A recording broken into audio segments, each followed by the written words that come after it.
Let's talk parenting and caregiving on this edition of Small Talk About Big Feelings. My name is Brandon Boyd. I am the Director of PR and Community Outreach for LECOM Behavioral Health. I brought two very special people with me, both parents and professionals. I'm going to let them introduce themselves, and then we're going to get rolling quickly here. So, Ellen? Yeah, I'm on in. Ellen Kehl. I'm the Director of Marketing and Development with LECOM Behavioral Health, and I am a mom. I don't know who let me do that, but I am a mom to a 5-year-old girl and a 20-month-old boy. Wonderful. And this is Katelynn. I'm Katelynn Cirell. I am the Director of Mental Health Services for the Achievement Center of LECOM Health, and I am a parent as well to a 7-year-old. And yeah. I think parenting, caregiving, and we'll get into this, but it can be quite a journey, right? And I have a 3-year-old daughter, a 1-year-old son, and I have discovered the highest of highs, and I've discovered the days where I just want to sit on the couch and do nothing and just kind of... But you're not allowed. Yeah, I'm not allowed, right? Because there's always things to do. Within Project Launch here at LECOM Behavioral Health, what we're doing is kind of looking at, for the next year, the mental health of parents and caregivers, right? We often focus on taking care of our children and sacrificing and being there for them, but sometimes that results in us as parents or caregivers not taking care of ourselves or putting aside our needs. So, and this podcast, we really just want to get thoughts out there that, maybe you're thinking about as a parent, but you're not saying. And we'll share some of those in a little bit. But I just want to start with, the idea of when you became a parent, what did you expect it to feel like? What's been different? Like, what is that whole life change been like for you guys? And either of you can start. I'll start. I always thought that adults had it all together. So I thought when it was time to become a parent that I would also have it all together. Mm-hmm. Turns out that's not how it works. So, that expectation was wrong. Otherwise, I thought like I would just magically snap into being a parent and just be, I would just feel the, like the motherly intuition, and it would just all come together. That doesn't happen either. Like, sure, in some degrees it does. But, so a lot of things were like, this is not what I thought it was going to be. Yeah, I think to your point, Ellen, I grew up like you. I think everybody grows up, their mom and dad, they're like not real people in a sense. They're like superheroes. They're your like lifeline and your support. And then you think they have everything together. You think the adults in the world have everything together. And then you get to that position and you're like, you guys... I mean, in the nicest way possible, you guys didn't know anything, right? I mean, and I can say that because I don't know anything either, right? Yeah. You're figuring it out on your own. You're kind of, it's a job that, A, you can't quit, and B, you're learning on the fly as you go. So it's definitely something that takes a lot of adjustment and time. And you talked about that maternal instinct, like, I think that's something that can grow and kind of be developed versus naturally being there. Katelynn, would you say that was a similar experience for you or a little different? Yeah, in some ways. I definitely think I had a little bit of a different experience in that I thought I was prepared for the logistical pieces of parenting and the practical pieces, and for the most part I was. And also kind of being a therapist by trade, I thought, I know all the things, and I can implement them in my own life just fine. Yeah. And I've been doing therapy with parents for years. This will be great. And I just think I didn't realize how hard it would be in the moment to actually practice what I preach, and also just I underestimated the sort of unseen parts of parenting, as far as sort of like the emotional labor of things, especially with being a working mom. So yeah, that's super fair. I think that's an interesting perspective because I wanted to get into kind of what caught you guys off guard about parenting or what you didn't expect. And I think that's a fair point there is, you had previous life experience where you were giving advice and help to parents and kind of thought that would translate. And I'm sure it did to a certain extent. But, when you speak about the difference between saying or living, they say like don't tell me, show me, like that kind of thing. Like you're living in it, you're in the moment. What are the major differences that you saw? Well, there are so many. You can't be your own therapist, and so when it's your own life, you're just not really objective, I think. And so that's probably the biggest difference, is that when you're in therapist mode or, professional mode, you can be really objective, and, you're from sort of on the outside looking in. But when you're in it and, your nervous system is flooded because there's crying or screaming or, Is it crying and screaming from the parent or the kid? A mixture. Right. So yeah, I think you are not as objective. You definitely don't expect your nervous system to be so reactive, because you're used to being sort of a person who co-regulates. That's the whole job, Right. is to just be calm and be present and to be objective. And it's not that way when it's your own child, because your feelings just sort of win. Yeah. That's fair. Yeah. Ellen, is it kind of similar for you, or what was your kind of big thing that you didn't expect that shocked you? Well, I mean, I definitely agree. Like with the nervous system stuff, it's overwhelming for sure. But I think what surprised me the most was how selfish I was, that I didn't realize. I didn't realize I needed to be tied to this tiny human now for the rest of my life. And obviously, right? Obviously. But in practice, you're like, oh, wow, this is harder than I thought it was going to be. So it was really hard to like let go of some things, like staying up super late. Oh, there are consequences to that. Your baby's going to get up even if you want to sleep in. So it was an adjustment period for sure. Yeah, I think that's a great point, because we think about our lives before being parents or caregivers. Like we're in the driver's seat, right? Like we can kind of decide where we want to go in life, what we want to do. Our choices don't have consequences for other people necessarily. And now we have these little tiny humans who run our lives, right? Like, and don't get me wrong, like I'm in the passenger seat now, and I'm a ride or die. Like I'm riding with them, like wherever they go, I go. But it is different, having to adjust from being in that driver's seat to, if maybe not a complete passenger, but you've got a little toddler terrorist like grabbing the wheel from you and taking you where they want to go. So, I mean, it's definitely can be frustrating and challenging and wonderful and, awe-inspiring all at the same time. Are there any moments kind of on this journey where you think like nobody else is going through this, or, this is unique to me, or I must be like crazy or not a good parent because I'm experiencing this and I highly doubt anybody is? Have you guys had those moments? Parents operate oftentimes in isolation. And so I think for me, that was really hard.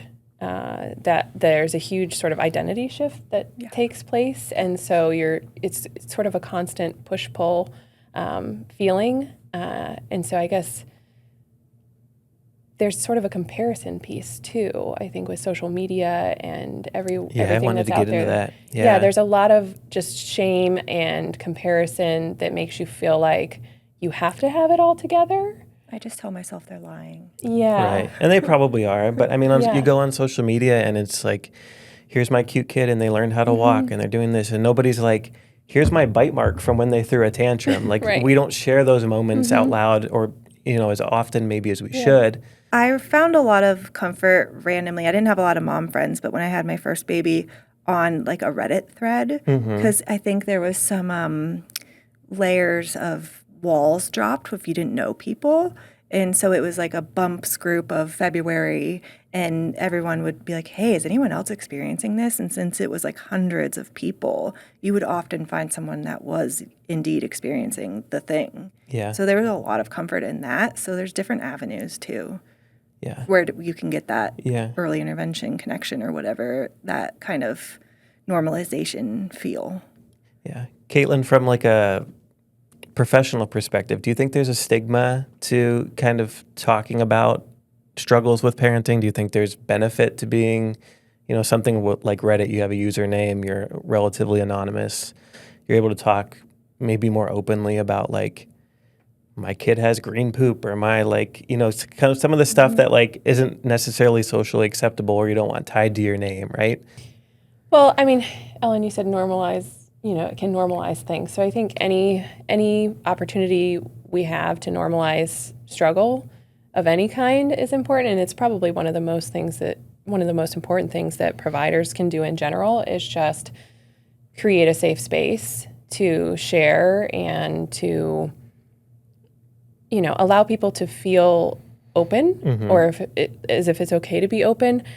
We mentioned the stigma piece. We mentioned wanting to kind of build a community or a group. So I want maybe us to talk about some things that we struggle to say out loud, maybe struggle to verbalize, like you're willing to think it, and then you're like, oh, I shouldn't think that way. I definitely can think of something specific. Willa had this phase where she would I don't know, maniacally or maniac. Maniacally, yeah. She would just aggressively laugh at me when I was mad.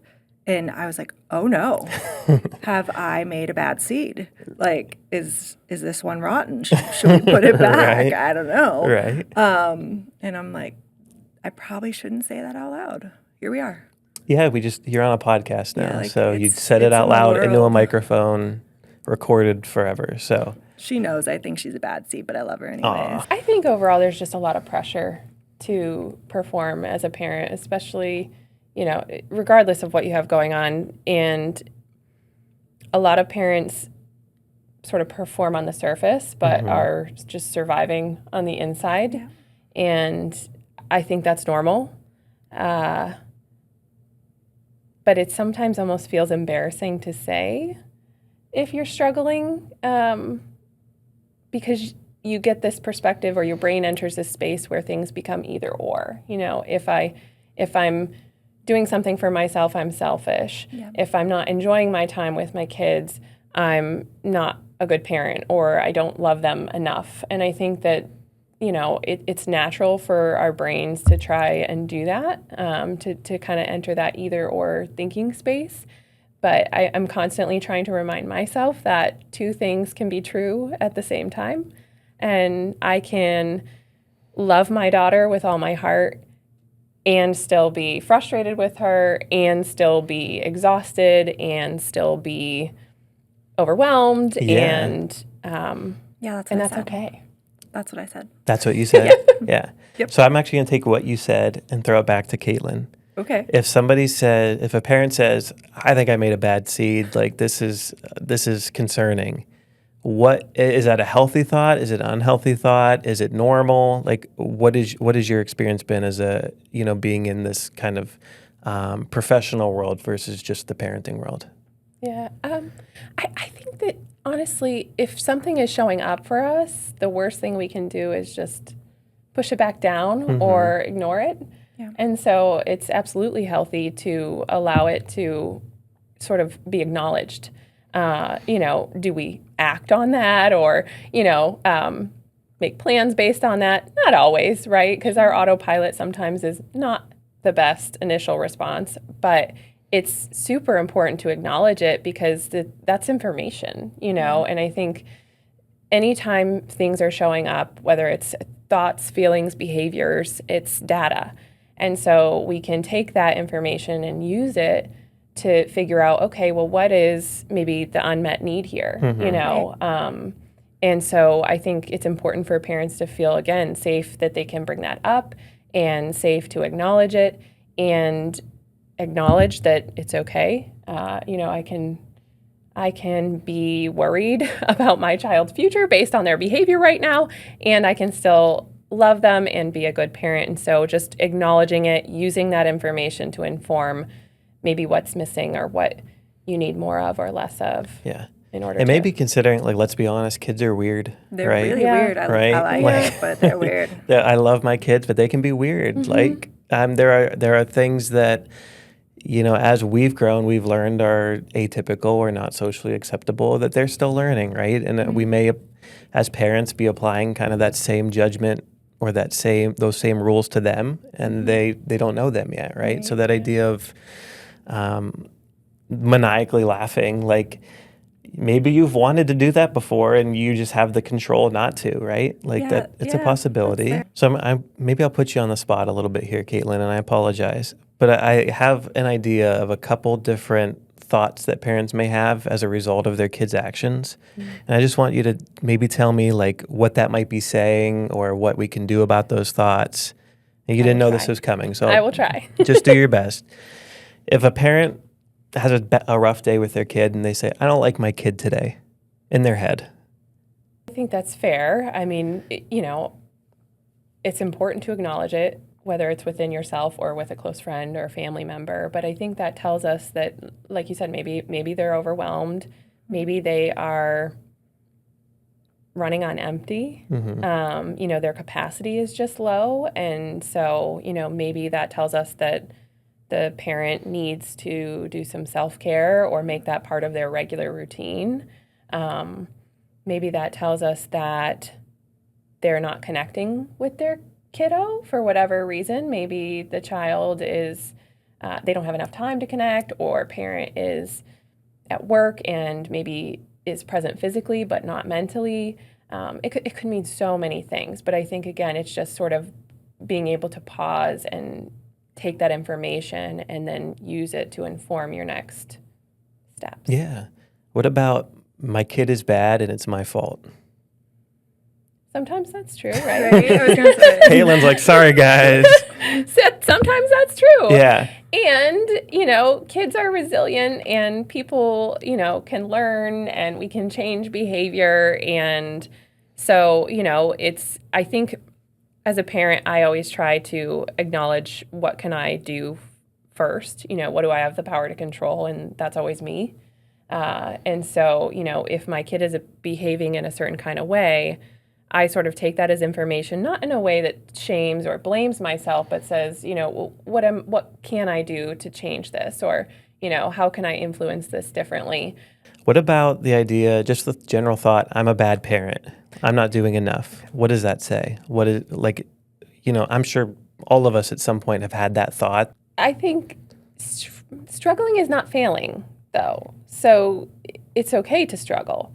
I think most parents really love their kids and are doing the best they can with what they have. And so it's really important for us to acknowledge parents as individuals. They are still individuals with their own identity. And I think a lot of parents feel like there has to be a crisis in order for them to ask for support. But the more we can have people get support proactively, we can prevent that burnout, or we can prevent those big crises from happening. And so, if there's little moments like that where your child hits their head and you feel like a bad parent, maybe that's information that can, add up over time, and you can reach out for support before, it gets worse. Or even if it's just a conversation with a friend, maybe you don't need formal supports, but parents need support early. It's okay to need support, and you don't need to deserve it. I think we all have those moments of, I'm a bad parent, or, I'm not perfect in this role, and nobody's perfect in the role. But I think the important thing to remember, and not coming from a professional standpoint, but from a parenting standpoint, is that you're not going to be perfect all the time. Like in baseball, nobody bats 1,000, and I'm a sports guy. Whatever sport you pick, nobody completes every pass, nobody makes every shot. There's going to be times that we miss, or we don't do our best, or we have a hard day, and those, we need to consider some things that we can do to kind of accept that and understand that. Are there ways that we can kind of do that that come naturally or can kind of fit into our schedule? There's always, different coping tools that you can use, ways to, I call it like filling up your gas tank. So if parents are noticing irritability, or they're not emotionally in tune with themselves or with their child, or maybe you're snapping quickly, or, you're feeling kind of numb, or like you're going through the motions. Yeah. And then those moments happen where, oh my gosh, it's just really a sign that, your gas tank is low. So if things are happening with your car, figure out what to do. How can I fill up that tank? And it's so different for everyone, so it's hard to give, just a general blanket advice. But I think that No, self-care, keep listening because we have all the answers, right? well, the self-care isn't a pedicure or one day off or things like that. It has to be part of our daily life. And so, maybe for me, that's walking my dogs every day. Maybe that's, cooking, whatever it is that you enjoy, or anything that fills up your tank. And what fills up my tank may not fill up yours. I want to ask you, Ellen, like what does a hard day look like for you? What are some things that you do to kind of fill up that gas tank? What kind of goes on in Ellen land? Oof, don't ask. That's a broad one. Right. I think a hard day for me is if I'm snappy and I have really thin patience.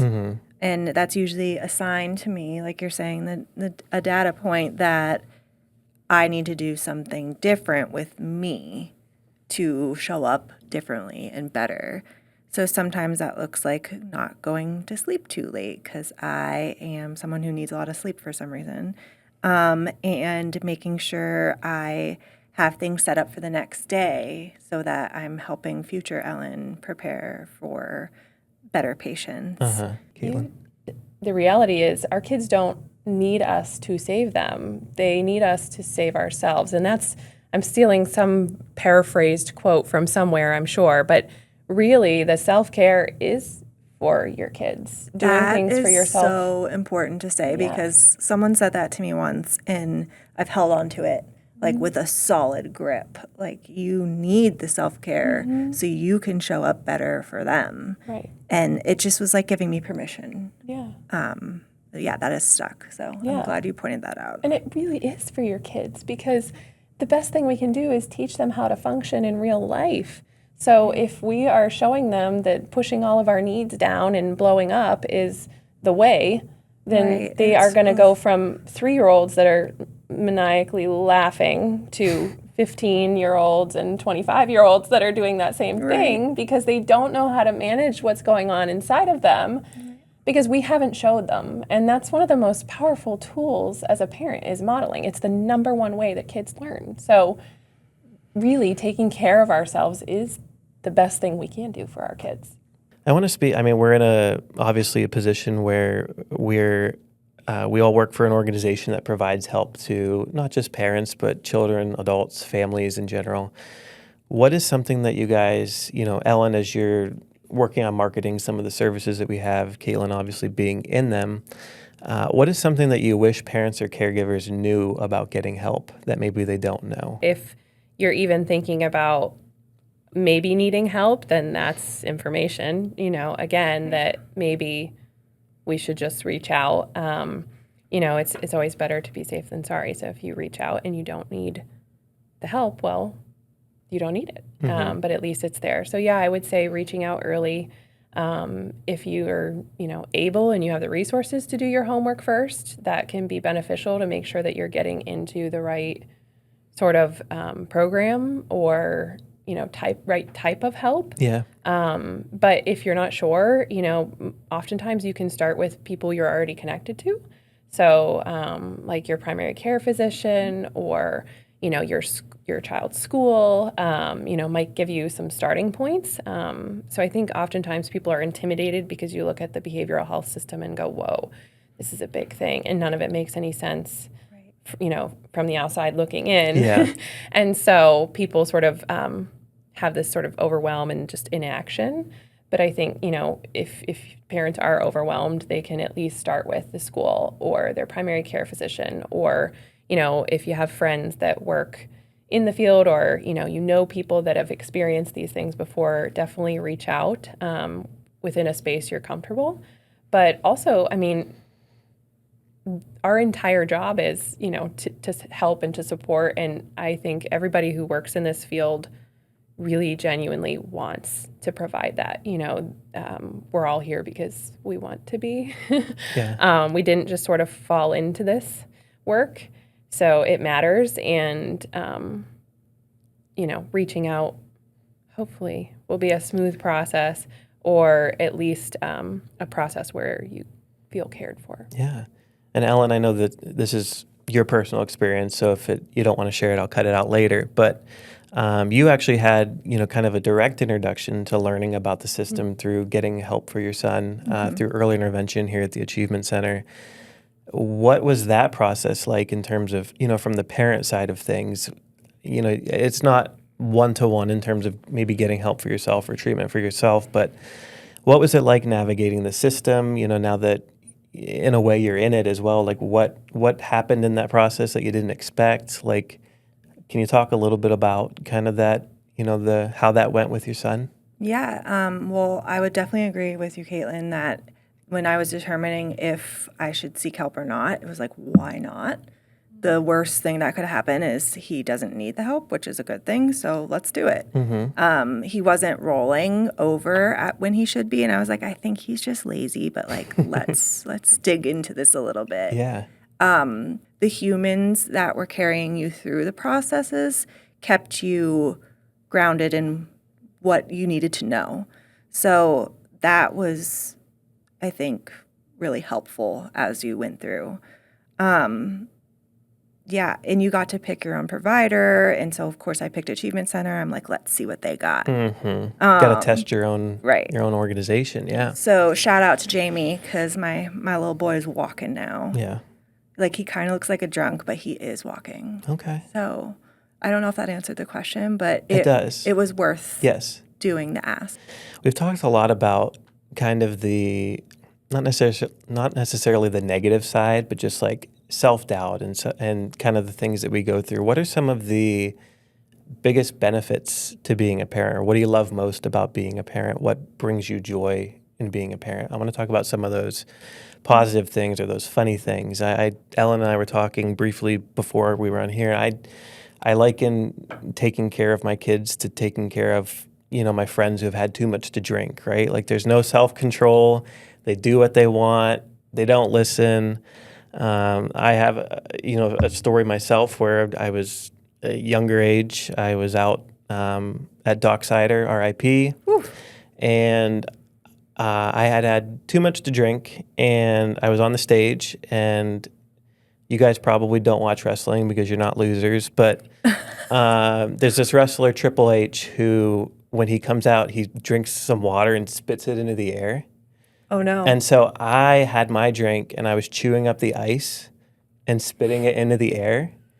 And one of my friend's his wife was there, and she looked at me, and she was like, "Can you please stop doing that?" And I looked her dead in the eye and said, "Yeah, I'll stop," and instantly put more ice in my mouth and did it again. Like, that is the perfect analogy of what it is like to now take care of kids. I will look them dead in the face and say, "Can you please stop doing that?" And they'll be like, "Yeah, I'm not going to bite my brother ever again." And then 5 minutes later, they're biting their brother, right? Like, these happen all the time, but they're also, it's fun, it's funny, it's for all the things of it being stressful and overwhelming. For me, being a father is the most rewarding, fulfilling thing that I've ever done and ever will do. And that's not for everybody, and that's okay. But for you guys, what are the perks of being a parent? What are the funny moments? I want to talk about some of these too. I want you to jump in, Ellen. Okay. I mean, when I first had my baby, I remember feeling like euphoria as she exited the body, right? And I'm like, wow, I've never felt this before. It was just like this outpouring of love. And it was just like something clicked in place. Like, this is why I'm here. Like, she is the reason. And now I added another one onto the reason. So you have two reasons. I have two reasons. Yeah. And my Nate is a reason too, but that's different. And I think that is what grounds me whenever I'm like stressed as well. Like, I'm like, I got my reason. We're still good. And the things that bring me joy are the weirdness of them. I really like, because I think it's part of me and their dad. My friend got me a book that's like crazy things my kids say. So I try to make a habit of writing things that they say in it. And I can't wait to read it to them later because it is weird. It is so weird. I love it though. Someone once told me that they love my Facebook stories because I'm so weird. But they said it in a much nicer way, but that's what they were saying. And I got a lot of joy out of that. Like, that's right. They are weird. They are weird. They are. But And I they're like so it. quotable too, right? Like Yeah. my wife and I will just quote our kids. Like I remember there's a time we were driving and my wife was talking to her phone, and from the back, my daughter says, "Siri, play Toxic" by Britney Spears. So now anytime like just random comes up, we'll just be like, "Siri, play Toxic." And it's just like these funny random moments where the kid, you're just like, why did you think of Toxic by Britney Spears? Or what, whatever. But it brings you joy, brings you laughter. Katelynn, are there some of those moments too that, Ellen mentioned being grounded and kind of having the quote unquote reason for being here or living, and that's a whole nother discussion. That's but a thing. and I feel similarly, so don't think you're alone there. I don't think I'm unique. That's true. But Katelynn, what are the joys or the highlights of parenting for you? Yeah, I think similarly, I really enjoy when my daughter gives me a lot of me, especially at this age with her being 7. So weird. She's starting to sound a little bit more like me, look a little bit more like me, and she really just, and not always the good parts. So that is probably one of the most fun things, because she will just say something back to me that I said to her 3 days ago, and I'm like, oh my gosh, Yeah, I they can't believe They're she listening. really are did that. sponges. I'm Right. like, I thought that was just a saying. Yeah, Right. and my husband will just look at me and go, well, that's you. He'll be like, that's your child. Right. So yeah, I enjoy kind of seeing me in her, or having her kind of give me more of me in her responses to things. And also the goofy stuff. My daughter's really goofy. She pushes every button that she knows I have, just to see, what will happen. And she just is kind of silly. Like, she's just happy and free-spirited, and I love seeing that. Yeah. That she's not. It's infectious. Yeah, she has no other cares in the world. She's just As she shouldn't. living, Right. and she's totally happy. And that's a big deal for me, because it was really about changing patterns with my family. And so to see her actually live that changed pattern it's probably one of the greatest things. Yeah, that's awesome. Yeah. I think probably we all had experiences as children where we're like, I felt this way. Whether your parent did it on purpose or not, they're human, Right, they're learning and right. growing too. I'm not going to parent that way, or I'm going to do something different. In terms of, we're talking about generational trauma and things, I didn't expect to get into this topic, but I think it's a good one.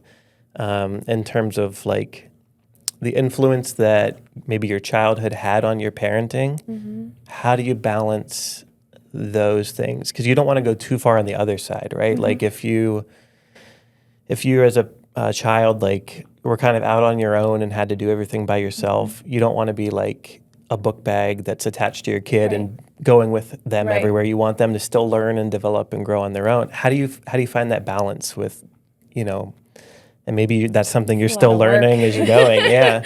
Yeah, I'm still learning how to implement it myself. But I really think it is finding balance in every day, in all of the small moments. And it's intentionality with everything that I do, because I don't think we realize how those patterns show up for us when we become parents. When you're young and you're off on your own, you're like, oh yeah, I'm going to do it this way, this way, this way. And then when you're actually in it, you think, oh my gosh, I just sounded like my mom. Right. Or, I just had, I say I had a Kathy moment. My grandmother was the most wonderful person in the world, Yeah. but she did some wild things. Like, she would smack her hand down on the table to get your attention. And I did that one time with Evelyn. I said, Evelyn. And it was loud. It was more aggressive than that. And then my husband looked at me and said, your eye just twitched. No. And I was like, The twitch. oh my gosh, it showed up. Yeah. And I wasn't expecting it. So, I think giving yourself grace when those moments do show up, and you realize, that's just part of us. But also, then if it's something that needs corrected or adjusted, being really mindful, and just intentional in how you live, not with the big things, but with the little, kind of back to the little things. Yeah. But yeah, absolutely. And, a lot of that work too happens in therapy. It happens in services, because those things don't come out of nowhere, right? It's not those things don't happen because we're bad people or because we're flawed or there's something wrong with us. I want to maybe close out here. We always do what we call a feelings field trip. Okay, so this one's sponsored by LECOM Behavioral Health. Go LECOM. Woo. Everybody on? Good. Great. Grand. Wonderful. No yelling on the bus.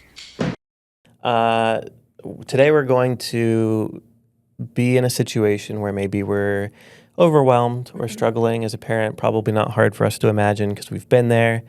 But I'm going to read you guys some phrases or some prompts, some cliches that people say, and I want you to tell me if they're helpful, not helpful, or it depends. So you're in the situation, you're hearing this, and you can tell me whatever you think about this, okay? So you're having a rough day, a bad moment, and someone says, just enjoy every moment. Helpful, not helpful, mixed. Not very helpful. Some moments aren't fun. That's okay. Yeah. Both count. Yeah. I know I'm the host or the moderator here, but for me, it kind of feels like you get guilt tripped in that statement. Like the idea of, Like, you should be enjoying this. yeah, the fact that you're not enjoying this right now, like that makes you bad or you should feel bad. That I get the idea of being in the moment and enjoying things and like not losing focus on the bigger picture. But at the same time, I'm human. I'm my own person. I'm going to have bad moments and bad times and bad moods. And I don't think that makes me bad to not be enjoying a certain moment. Bad dad. Bad dad. Yeah. I think there's a lot missing from that statement. It could be okay if it was paired with other things, but that would be like going into therapy and having your therapist just be your cheerleader. You know, that's not effective. Right. It's actually pretty dismissive of how the person feels in the moment. Yeah. It would be different if maybe you said, I get it, it's a tough day, you know, I have tough days too, and, you know, did you have any good moments this morning, or, you know, did you laugh at all? Maybe, you know, trying to prompt that. Yeah. Just say it different. Yeah. I'm going to give you one that I hear a lot. This is a general small talk thing that happens a lot when you're talking about parenting. When someone says, it goes so fast. Helpful, not helpful, mixture, neither. If somebody says that to you when you're having maybe a rough moment or just talking about parenting in general, it goes so fast. There's a lot of pressure attached to that one. I think it can make people feel like they're not allowed to feel how they're feeling because they have to feel happy because it's going by too fast, you know? So it prompts someone to just, again, dismiss their actual feelings. So true, sometimes it does go by too fast, and The days are long, the years are short, Yeah. as they say. Yeah. But yeah, again, that feeling of guilt, like I'm not enjoying this moment and it's going to fly by and I'm going to regret it. I Right. think those thoughts come to my head in that moment. Ellen, what about you when you hear that? I'm like, okay, Betty, I've heard this before. Like, let's stop saying it. Right. And then it's happening in front of my face. I'm like, Betty was right. Holy cow. Yeah. Where did this 5-year-old come from? And can we, like, go back? I'll just keep looking at the pictures of her as a baby on my phone. There you go. Yeah. So Betty comes to mind. Okay. the Betty- older version of you starts to think, I should have listened to Betty. Yeah. Betty was right. So even though it's true, though, it doesn't It feel wasn't good in the helpful, though. moment, Yeah. right? You know, I mean, I think Betty could maybe find a better way to get her point across. Yeah, I that's a think good she point. could leave me alone because if I'm walking through, I didn't ask Come for on, Betty's Betty. input. If there's any Bettys watching this, leave Sorry, Ellen Betty. alone. This is ridiculous. She's always out there. All right, we're going to go to the next one. Bad moment again. You signed up for this. That's a whole can of worms.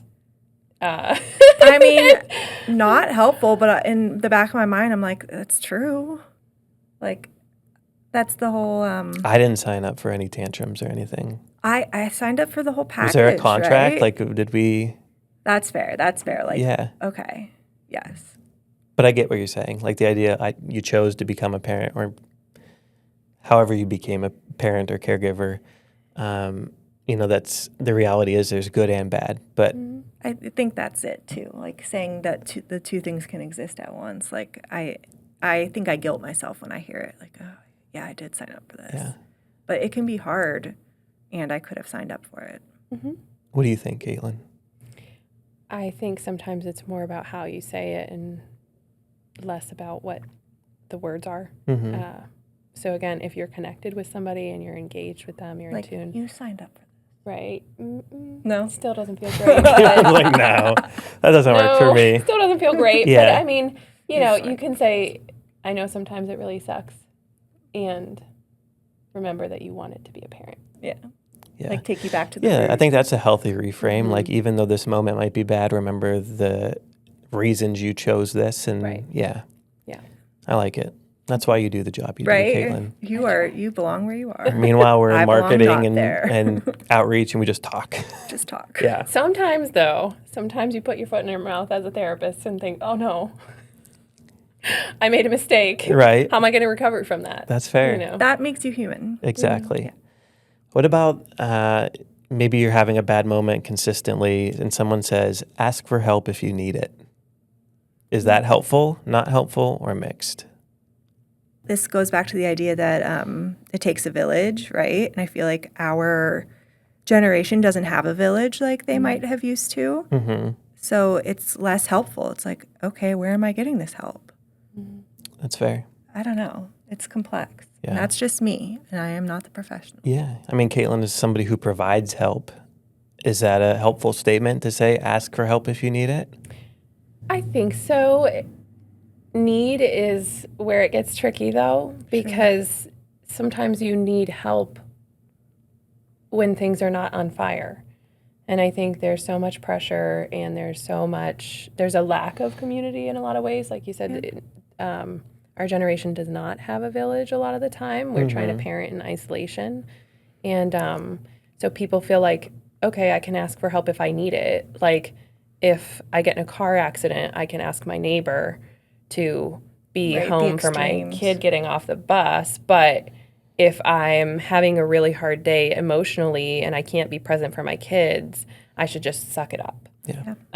So I think that the need is where it gets tricky. And I think that's, what we're trying to acknowledge here is that sometimes you need help in those normal everyday moments and not just when, your house is on fire. It's just a phase. Helpful, not helpful, both. True doesn't mean helpful. That's an important distinction, yeah. They're not the same. I think it is important, especially in therapy. We do this a lot where we are reminding people that feelings are temporary, and it's just a moment, and it's okay to be in that moment, and then move forward. So if said in the right way, I would say it's just a phase, maybe with some more context.